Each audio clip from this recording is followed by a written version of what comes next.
मला बऱ्याच कमेंट येत होत्या की मधून भांग नको पाडू, तुला चांगलं नाही दिसत, काहीतरी वेगळी हेअरस्टाईल कर.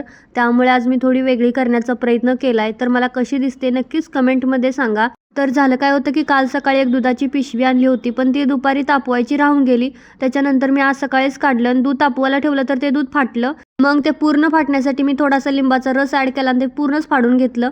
फाटलेलं दूध किती कमी आहे आणि खाली पाणीच बक्कळ निघलंय, म्हणजे या दुधाच्या पिशवीसुद्धा पाणी ॲड असतं हे नक्की. फर्स्ट टाईमच मी फाटलेल्या दुधाची काहीतरी रेसिपी ट्राय करणार आहे.